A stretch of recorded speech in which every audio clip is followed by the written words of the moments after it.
वसमत येथील शुक्रवार पेठमधील फातेमा कॉलनी येथील 1 व 2 मध्ये अतिशय घाणीचे साम्राज्य असून लाईटची समस्या तसेच अनेक समस्यांमुळे येथील नागरिक अतिशय त्रस्त झाले आहेत। त्यांच्याकडे लक्ष देण्यासाठी शासन तयार नाही असेही यावेळी ते बोलताना म्हणाले।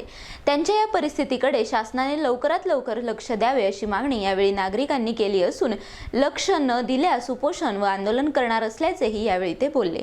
यावेळी शेख खाजा, मियां धारवाले, शेख साजिद, सय्यद अखिल, शेख वाजिद, शेख मोबिन, सय्यद रिजवान, सय्यद शहबाज, अब्दुल चाऊस, बबनराव लड्डूभाई, शेख मुजीब, शेख कलीम, शेख असलम, शेख जमीर, शेख अमीर, शेख खाजा मियां दालवाले आदी सर्व महिला मंडळी व पुरुष मंडळी मोठ्या संख्येने उपस्थित होते। प्रभाग क्रमांक 1 कॉलोनी गली नंबर 1, ये गली नंबर 1 है। यहाँ पे ये समस्या है कि यहाँ पे जो है तो भूकंप आया था। इससे पहले भूकंप पहले न्यूज़ा बजे ये बजे भूकंप आया बोल के सही भूकंप यहाँ आया। गौर गरीब के यहाँ इलाका है, गौर गरीब लोग यहाँ रहते और ये भूकंप की वजह से जो है तो ये जो लाइट का खंभा है ये भी क्रैक होगा, वो भी क्रैक होगा, वो टेढ़ा होगा। वहाँ पे जो है तो 2-3 वायरा गिर गए। उसके बाद जो है तो पहले बकरी यहाँ पे 2-3 बकरियाँ चिटक गए।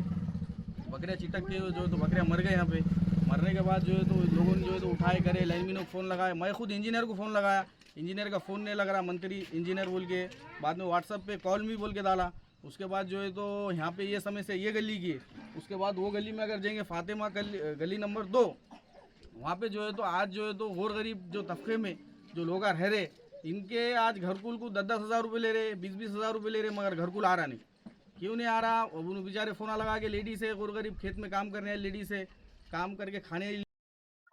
ये शुक्रवार पेट की फातिमा कॉलोनी गली नंबर 1 है। यहाँ पर सब गरीब लोग रहते जो जिनकी कोई सुनने वाला नहीं, कोई इनकी मानने वाला नहीं। किसका नहीं भी जाते लोगों को सुधकार के दे देते, कोई एमएससीबी ऑफिस में जाओ बोलते। तो ये सब गरीब लोग हैं, इनका कोई सुनने वाला नहीं। इधर घंटा गाड़ी आती नहीं, कचरे की गाड़ी आती नहीं, कचरे के ढिगार लगे वाले। पानी का मसला है, पानी इधर टाइम पे आता नहीं।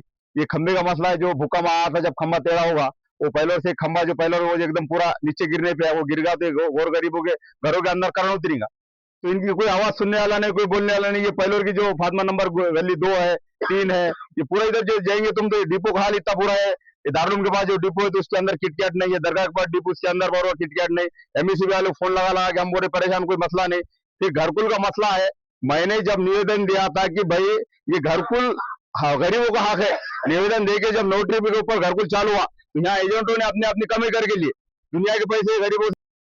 आम्ही शुक्रवार पेठ फातिमा कॉलनी महिला नंबर 1 तिथं राहतो आम्ही। तिथं नाही का खूप परेशान आहे आम्ही। रात लाईट नाही, काही नाही, खूप परेशान आहे आम्ही। इकडे कोणी पाहिणं झाले, काही नाही, मेंबर पण पाहिणं झाले, कुणी पाहिणं झाले तर कचरा गाडी पण येणं झाली, काही नाही।